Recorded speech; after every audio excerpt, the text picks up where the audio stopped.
kusaidia watu wake, Mungu anayetaka kufungua watu wake, Mungu anayetaka kuweka watu wapate chemichemi. Hawataona kiu tena, watamjua Mungu wa kweli. Haleluya, haleluya. Bwana Yesu asifiwe. Yule mwanamke akawa puzzled. Tumeendelea kusoma tena pale mbele. Akasema yule mwanamke akauacha mtungi wake, akaenda zake mjini, akawaambia watu, njooni mtazame mtu aliyeniambia mambo yote niliyoyatenda. Je, haimkini kuwa huyu ndiye Kristo? Sikiliza Bwana.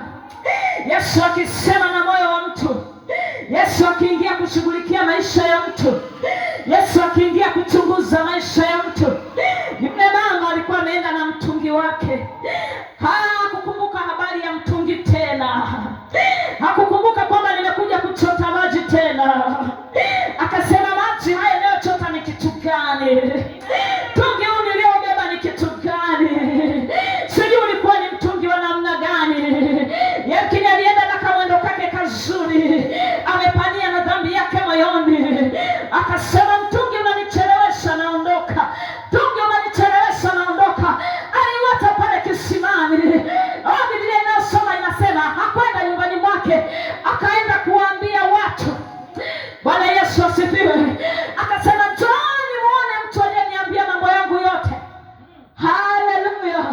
Maana Yesu amekwisha kuingia ndani ya maisha ya mtu. Maana Yesu amekwisha kubadili maisha ya mtu. Ukahaba umeondoka, kutangatanga kumeondoka. Mwanamke amekuwa huru. Anasema, nimekutana na Bwana. Sidhani kabla ya kukutana na Yesu kama yule mama alikuwa anajitangaza kwamba mimi kahaba. Yamkini alikuwa anaficha maovu na dhambi zake. Alipompata Yesu akasema, ameniambia maovu yangu, ameniambia mambo yangu yote yaliyokuwa ya siri, hata majirani zangu wamkujua. Yesu ameniambia mambo yangu. Yesu akutane na wewe, Yesu akutane na wewe, Yesu akutane na wewe Bwana. Yesu akikutana na wewe anabadilisha maisha yako. Alipobadilisha maisha ya mwanamke yule, alianza uinjilisti pale pale. Akasema, ni nani angeweza kuniambia mambo yangu? Ni nani angeweza kunisaidia dhambi yangu? Ni nani angeweza kunitoa mzigo wangu? Lakini nimekutana na Yesu, amenisaidia.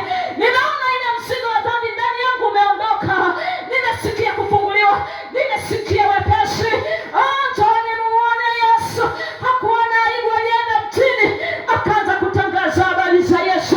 Haleluya, haleluya, haleluya, haleluya, haleluya. Nimekwambia tunajifunza kwa habari ya karama ya Mungu.